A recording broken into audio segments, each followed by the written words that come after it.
Naniniraha ang batasan sa usa ka tawo nga motabang kun walay kamera. Mao kini ang gustong masayran sa usa ka langyaw nga vlogger kinsa nakaani og milyon ka mga followers sa Facebook gumikan sa iyang pinalahi nga presentasyon sa mga vlogs. Ato siyang ilailahon pinaagi sa report ni Orchid Lapingkaw.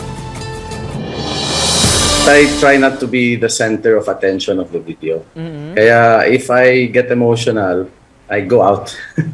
I go out kasi the videos are not, hindi para sa akin, I'm not the one who's trying to shine. I want to make the other person who is helping shine. Usa kini sa mga tinguhan ni Syrian vlogger Summer Osta nga mas nailang si foreign germs nga mapakita si mga vlogs ang kamanggihatagon sa mga tao ug pinaagi niini daghan na mga kat-on sa paghinatagay ug pagtinambangay. Si foreign germs kinsa 13 ka tuig na nga nagpuyo sa Pilipinas nagsugod sa iyang pag-vlog sa wa pa ang pandemya. Sa dihang nasayran nga daghang tao ang apektado sa COVID-19 virus, naghimo siyang vlog aron mapakita ang kamahinungdanon sa pagtabang sa isig ka tao.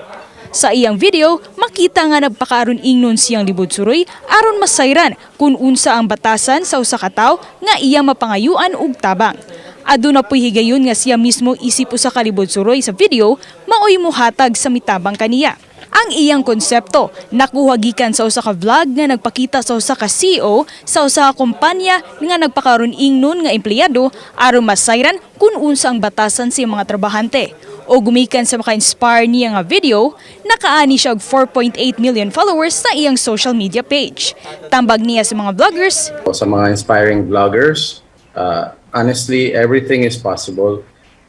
Just really need to put the right intention kung anong ginagawa niyo and what reason it's for. Kauban si Clans Gabutin, kini si Orchid Rivera Lapingkaw, Balitang Bisdak.